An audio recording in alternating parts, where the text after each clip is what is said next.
কি হলো? কিছু বলছো না যে? কি বলবো বলো, আমি একজন বেকার ছেলে, বাবা নেই, মা নেই, কোন রকম ফুপুর কাছে থেকে মানুষ। কিভাবে যে আমাদের সংসারটা চলে সেটা একমাত্র ফুপুই জানে। তোমাকে বিয়ে করে বাড়তি একটা মানুষ, না না, এটা আমার পক্ষে সম্ভব না। সম্ভব নয় মানে? তাহলে আমাদের এতদিনকার ভালোবাসা সব মিথ্যা হয়ে যাবে। তুমি কেন বুঝতে পারছো না? আমাকে বিয়ে করে তুমি কোনোদিনই সুখী হতে পারবে না। আর তাছাড়া তোমরা অনেক বড় লোক, আমাদের এই সম্পর্ক তোমার বাবা কোনোদিনই মেনে নেবে না। সে চিন্তা তোমাকে করতে হবে না। আমার বাবা আমাকে ভীষণ ভালোবাসে। তুমি একটা ভালো ছাত্র, দেখবে তুমি একটা ভালো চাকরি পাবে। তোমার মতন ভালো ছাত্র আমাদের অঞ্চলে আর একটাও নেই। আমি আজকে বাড়ি গিয়ে তোমার কথা আমার বাবাকে বলবো। এই বয়সে তুমি আর কত কষ্ট করবে বলো তো? দূর পাগল, আমার আবার কষ্ট কিসে? আমার এই বাপটা যখন চাকরি পেয়ে যাবে তখন আমাকে আর কোনো কষ্ট করতে হবে না। আমি পায়ের উপর পা তুলে দেখাবো। শ্রাবণী, ফুপু, আই এম সাকসেসফুল। কি রে বাপ, কি হইছে? কি ভুল বললি? তুমি কিচ্ছু বোঝো না, আমি চাকরি পেয়ে গেছি। এই দেখো আমার অ্যাপয়েন্টমেন্ট লেটার, 3 তারিখে আমাকে জয়েন করতে হবে। আলহামদুলিল্লাহ, আল্লাহ আমার কথা শুনেছি। বাপ, আমি যে আশা করেছিলাম আমার সেই আশা আজ পূর্ণ হলো। 3 তারিখ? সে তো কালকে। হ্যাঁ শ্রাবণী, কাল 3 তারিখ, কিন্তু আমাকে আজকেই বেরোতে হবে। তুই আজকেই চলে যাবি? ফুপু, আজকের এই আনন্দের দিনে তুমি কাঁদছো কেন? তুমি তো এই দিনটার অপেক্ষাই করছিলে। হ্যাঁ রে বাপ, এই আনন্দের দিনে আমার চোখ কেন কাচ্ছে আমি নিজেও বুঝতে পারছি না। আমি তাহলে আসছি। স্যার, আপনারা? তোমার বাবা আছে? আলম সাহেব, বাইরে আসুন। স্যার, আপনারা? আপনি আলম তো? হ্যাঁ স্যার। আপনার নামে ওয়ারেন্ট আছে, থানায় চলুন।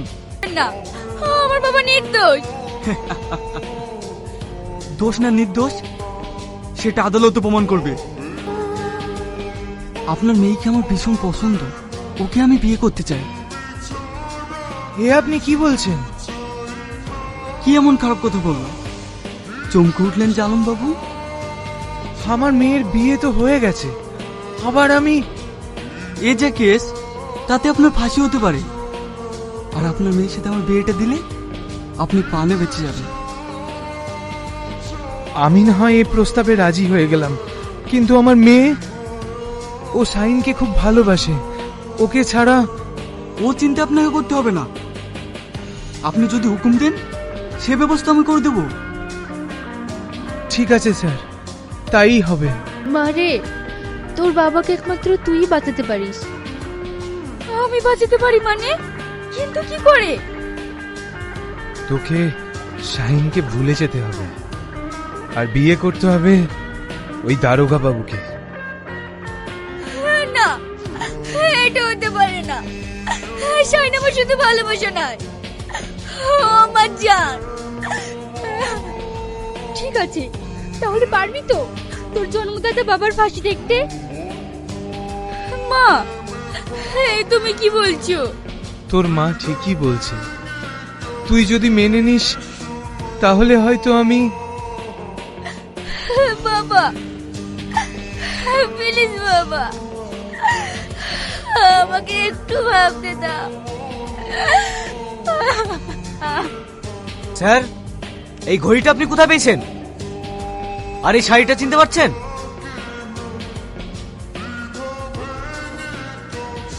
তার মানে তুই শাহিন? কনস্টেবল, লোকাবে। দেশে কি আইন বলতে কিছু নেই নাকি? সব উঠে গেছে। সব আছে, তুই থাম। তোর শ্বশুর আসছে, তারপরে দেখছি কত ধানে কত চাল।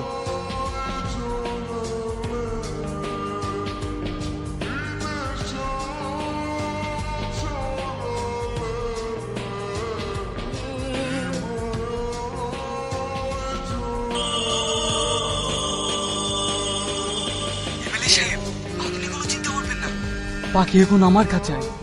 ওকে এমন বাদ দিয়েছি ও পুরো শেষের দিকে। শুধু লাশটা নদীতে ফেলে দিলেই হয়ে গেল। ব্যাস, আপনি শুধু থানায় চলে আসুন। কে আপনি আমার বাড়িতে? স্যার, আপনি আমার স্বামীকে বাঁচান। আপনি কি বলছেন আমি তো কিছুই বুঝতে পারছি না। আমার স্বামীকে সাহেবনগর থানা দারগো বাবুরা খুব মেরেছে। ও বাঁচবে কিনা? আপনার স্বামীর নাম কি? আমার স্বামীর নাম শাহিন। শাহিন? সে তো আমার বন্ধু, আমরা একসঙ্গে পড়াশোনা করেছি। চলুন তো গিয়ে দেখি। বাহ, সরকারি চেয়ারে বসে গুন্ডামি তো ভালোই করছেন। স্যার আপনি? হ্যাঁ, আমাকে আসতে হলো। আপনি জানেন এটাকে? ওটা আমার বন্ধু শাহিন, একজন আর্মির অফিসার। আর তাকে আপনারা ছি। আর আপনি বাবা নামে কলঙ্ক। একজন বাবা হয়ে মেয়ের এত বড় ক্ষতি করতে আপনার লজ্জা লাগে না? মানে মানে স্যার, চুপ করুন। নিজের জীবনটাকে বাঁচানোর জন্য মেয়ের এত বড় ক্ষতি করতে পারলেন? পারবেন তো এবার জীবনটাকে বাঁচাতে?